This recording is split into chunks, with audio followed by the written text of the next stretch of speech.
President Donald Trump hosted a roundtable event today with conservative influencers about Antifa.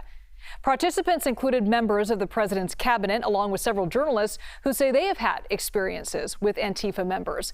Let's bring in Daniel Byman, the director of the CSIS Warfare, Irregular Threats, and Terrorism program, and he joins us live from Hanover, New Hampshire. Dan, thanks so much for being with us. President Trump wants Antifa classified as a domestic terrorist group. It's important to note there's no official leader of this group, and it's more of kind of an ideology. Does it fit the profile, do you think, of a terrorist organization? What makes it different than, say, an Al-Qaeda or Hamas? So there are some big differences. First of all, the designation process for the United States is focused on foreign groups, not domestic groups. So we've had a range, of course, of very violent groups in the United States, but the terrorism label might be used rhetorically, but they're not designated the way an Al-Qaeda or Hamas might be. But the biggest difference is almost conceptual. Al-Qaeda and Hamas are actual groups. They have membership roles. They have clear leaders. They're organized. Antifa is really an ideology, and anyone can claim to adhere to it. And as a result, it doesn't have much form. It's just a set of ideas. So what's the ultimate goal of a group or an ideology like Antifa then? Is there an ultimate goal? So it's going to vary by individual who embraces it. And the name simply signifies anti-fascist. And some see themselves as defenders of people who are marching in support of Black or gay rights. Others see themselves as going after the far right and people who are using violence in the past, groups like the Proud Boys or Oath Keepers.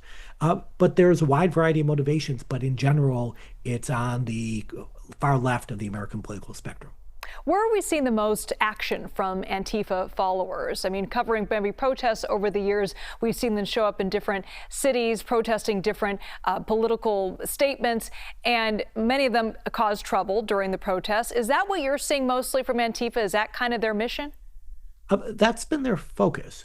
But there's also an Antifa that is online and emphasizes doxing or revealing public information about far-right members who might be behind hoods. So there's a street presence, there's an online presence, and then there are simply individuals who adhere to the ideology who don't actually end up doing much.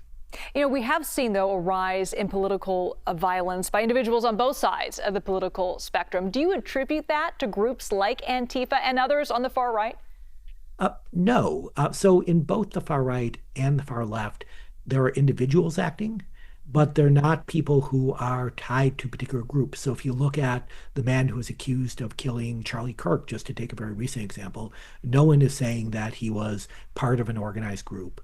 The man who killed Minnesota legislator Melissa Hortman earlier this year on the far right, he was not a member of the group. So we're seeing individuals act, but these are not organized groups that are well established in the United States. You wrote a book called Spreading Hate, the Global Rise of White Supremacist Terrorism. How big of a threat are these far right and far left groups nationwide and throughout the world?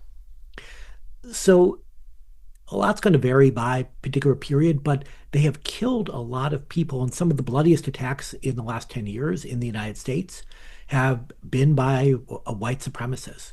But we're seeing this as a much more global ideology, where individuals and groups in New Zealand and Europe and the United States are talking to each other, sharing ideas, and really coming together as part of a broader cause, but they're not coordinating operations, thankfully.